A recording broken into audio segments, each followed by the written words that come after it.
Hey YouTube, this is Nashtaters. Welcome back to another episode of War of the Visions. So today I really want to do a deep dive and looking at all the different recipes and events that's going on right now and perhaps help some players to figure out what are the priorities in terms of which event to concentrate on for this week and next week. Let's go ahead and do it.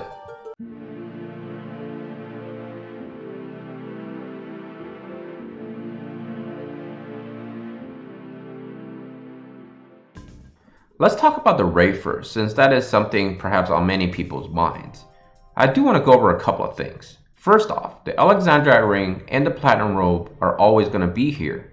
Unfortunately, the materials needed to craft them are going to be a very hard drain on your farming, because the Alexandrite ring requires Joyful Heart, and each time you craft one, it takes 50 of them. As you can see, sheer math alone tells you it's not something you should be spending your metals on. The robe requires white spirit sand, same concept. So what ideally should you be concentrating on? Unfortunately, it boils down to the platinum health. Now let's talk about the stats. The platinum health gives you plus 10 slash resistance at plus 5. It also gives you, I believe, 18 spirit if you have a barrier version, and then for defense it gives you 8 defense. So in my opinion, a very good item to wear, because not everybody can actually wear helmets. So this is something really good for those units that can't wear them. Unfortunately, this is a pretty rough raid. And for me, I think my goal is to try to get the rainbow spears, because I'll need them for my progress. And I don't think I can really go too hard on getting the helm itself. I know a lot of this gear is geared towards people who are really hardcore and or perhaps spenders, because they have access to many strong units that can use for this specific encounter. One thing I also learned is that the Cactar, which is obviously the super rare spawn if you trigger him, is pretty rough. I was lucky enough to already trigger 2 of them, and it took me a very long time to defeat level 2, and it only goes up to a maximum level 10. And Ifrit himself only goes up to a maximum level 100 compared to the level 150 before. A couple of tips I want to give for Cactar is try to use your own Cactar. And what I mean by that is use the Esper Cactar, because when he is fully maxed, he does 1000 flat damage. And the Cactar for the raid has a large amount of HP, a large amount of defense it seems. So he is weak to magic, missile, and of course earth units, or excuse me, wind units.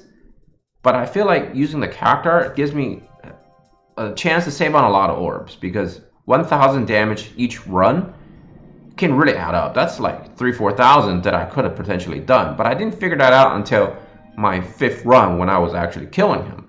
So something that I recommend doing. And then a lot of these other things are going to be not really worth spending your hard-earned metals on. But of course, those players that are hitting a couple 100,000 victory points already, they have enough metals that they can buy everything they need. But majority of us, I would say 99.9% of us, are not going to be in that zone. The other suggestion I have is try to find guildmates, get on Discord, do whatever you need to do to coordinate good teams that you can take down the higher level ones. Joining random multi-rooms is not really ideal, because most of the time you'll be wasting time waiting for the correct person to show up with the correct units. Now let's talk about the different events going on.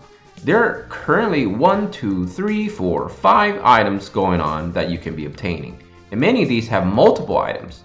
As you can see here, there are multiple recipes offered. So you're looking at 1, 2, 3, 4, 5, 6, 7, 8. 8 items alone offered outside of the raid. And then of course you have the book farming quest.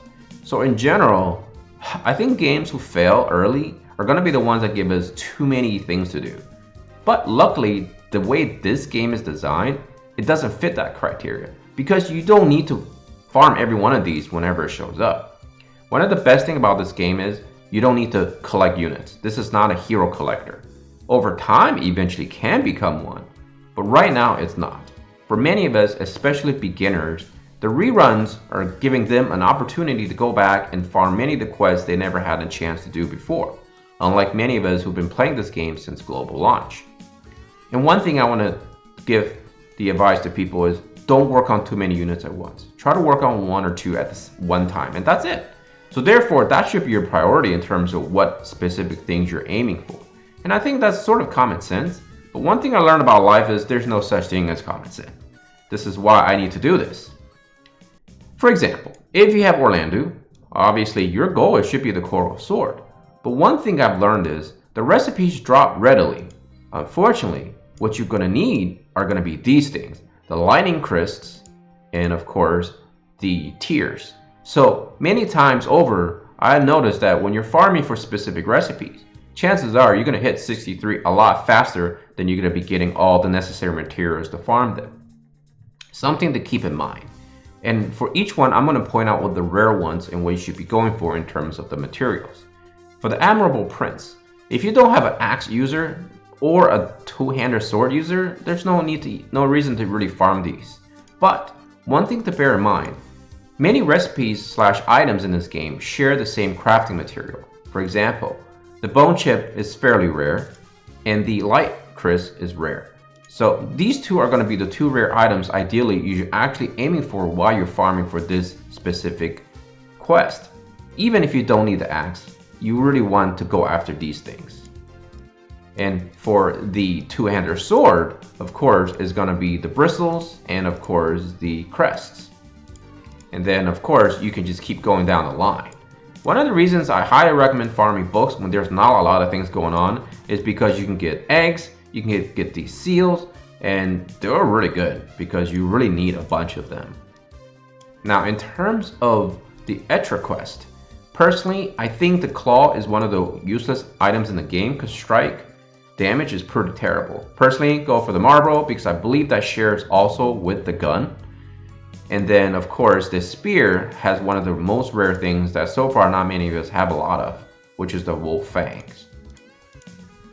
The platinum mace has been giving us a lot of issues in terms of dropping the recipe. So personally, I think it's something you really need to go after if you have Eldaira or any other clerics that can use it. And right now I don't have any of those units, so personally I'm just going to be farming it once I'm able to meet my other goals. Now, the Brutality quest is actually very tedious in terms of even in multiplayer. If you go in with 4 stronger units, it's not very hard, but it's time consuming due to the number of enemy units and how often you have to hit them. So my suggestion is just farm as much as you can. Bomb Ash is by far the most rare items out of this stage. Personally, I would definitely suggest the Smart Code is really good for your mages, your healers, etc, etc. Frontline units can wear the golden armor or the armor of light. The golden helm, in my opinion, is a piece of crap, so I don't really recommend farming it. But if you get many of them, it's all good, just keep it in your stash. Now there's one more thing that during my stream last night, by the way, thank you for everyone who showed up, and we had a really good time playing. And I got a lot of good advice actually. And one thing people were pointing out to me is that you can actually get the +3 items. Now the platinum helm +3 requires paid gems. Is that worth it? I'll let individuals make that decision. And later on tonight, I'm going to be doing another episode of Spender's Corner, which I'll be covering content from a perspective of my Spender's account. So I'll do a little bit deeper dive on that. But in my opinion, the Platinum Mace, because of the low drop in recipes so far, I think is a worthy one. Eldaira is a very premium unit in my opinion, even though you don't have to spend extra gems to get her. In my opinion, she's a premium unit. She's very good in terms of farming and does very well in terms of overall usage in PvE content. So I think getting this is actually worthwhile, especially if you're really needing it. A +3 equipment means you're roughly 25% into finishing your +5 product. Just bear in mind, you're going to need a few extra copies of the recipes in order to finally craft your +5 item. Smart Code is kind of a hit or miss in my opinion, because it's not a very hard farm, it's just a little bit time consuming. And I don't think you necessarily need a +5 unless you're specifically going after the extra magical resistance for your unit. Golden armor, I feel like it's good, but I think it's something potentially can be skipped. And the other thing I recommend is you don't need to fret trying to get a +5 item every time the quest comes. As we all learn, reruns are a reality. My suggestion is each time the quest shows up, just go for a +3. I think that's good enough. Since you only have to do it 4 times, quote unquote, to get a +5, you can perhaps spread out your time over several reruns, right? And these reruns come back frequently. And this game is a long haul game. It's not one of those games that instant gratification usually occurs. because many have learned it leads to a quick burnout. Another suggested armor while you're trying to farm for the golden armor will perhaps be the iron plate. It does give you slash resistance when you +5 it, so it's something to really consider. It's always in the shop for 50k, or you can just go to the map in one of the story modes and farm the living heck out of it. Super easy to farm, super easy to craft, and I think it's actually really good. And you could just use the +5 version of this until you can actually get a +5 golden armor. And even then, you can slap that +5 iron plate on units that shares wearing the golden armor, because sometimes you may need to bring 2 separate tanks for either damage or tanking purposes. I think it's a good investment. Unfortunately, I did a summons, but the video corrupted again, and I need to figure out what is going on. So I didn't get anything, no URs for my MR quality free summoning banner, but that's something I really want to touch up on later today when I do the Spender's Corner, because this is actually a really good deal if you're a spender in this game, and we'll go into more fine details of it later on in that video. Hopefully you join me for that.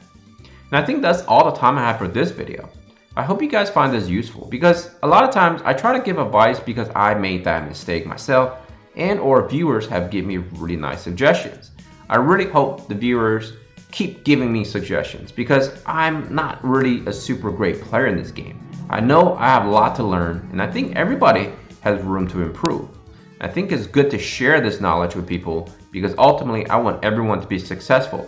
Because if everyone is successful, that means we have more player base. And more player base means the game will continue longer, which means I'll have sort of a job to do, right? Even though this is not my main job. But as always, time is your most valuable resource. Use it wisely. As always, take care of yourself and all your loved ones. Nashtaters and his family out. Peace.